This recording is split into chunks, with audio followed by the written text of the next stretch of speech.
তখন ওসি আমাকে বলতেছিল, আমি ওনাকে পরিচয় দিছি। পরিচয় দেওয়ার পর উনি আমাকে বলতেছে, চোখ নিচে নামাই কথা বল।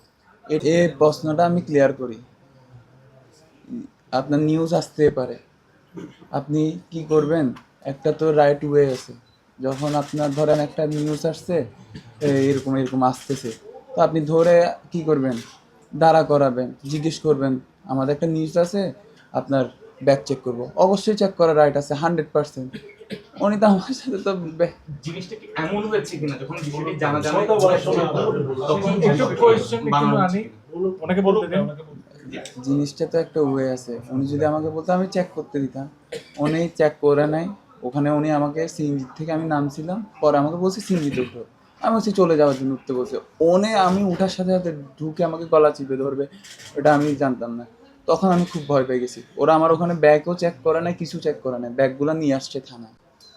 তখন ওসি আমাকে বলতেছিল, আমি ওনাকে পরিচয় দিছি। পরিচয় দেওয়ার পর উনি আমাকে বলতেছে, চোখ নিচে নামাই কথা বল।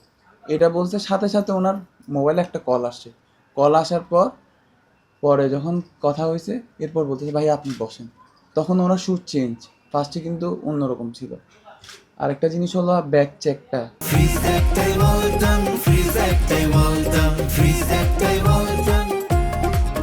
ওরা ব্যাগ চেক করতে বলে নাই, ব্যাগগুলো ওখানে ছিল সারা রাত। আমিও ওখানে ছিলাম।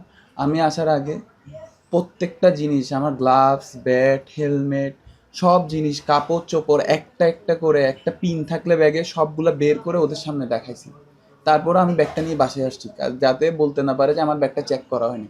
এটা রাতে উনি ডিসির সামনে আমরা এটা করছি, ওনারা ভিডিও করছে, সিএনজিও চেক করছে।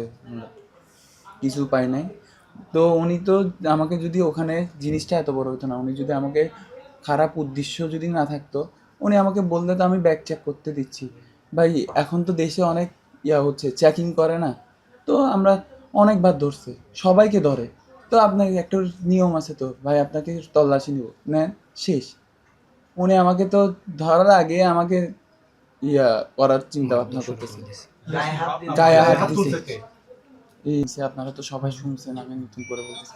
যখন মোবাইল পাইছি সাথে সাথে টাইম ব্যাগে কল দিছি। উনি একবারে কলটা রিসিভ করছে, আমার জন্য খুবই উপকার হয়েছে ওখানে। উনি তারপর ওসির সাথে কথা বলতেছে, ওসি তখন মিথ্যা কথা বলতেছিল, আবার আমাকে দিকে চুপ চুপ করতেছিল। কিন্তু পরে বর্তিতে উনি বুঝতে পারছে, যখন ওরা মানুষজন আসছে, তখন উনি বলতেছে, মানুষরা বলতেছে ও তো পালানোর চেষ্টা করে নাই।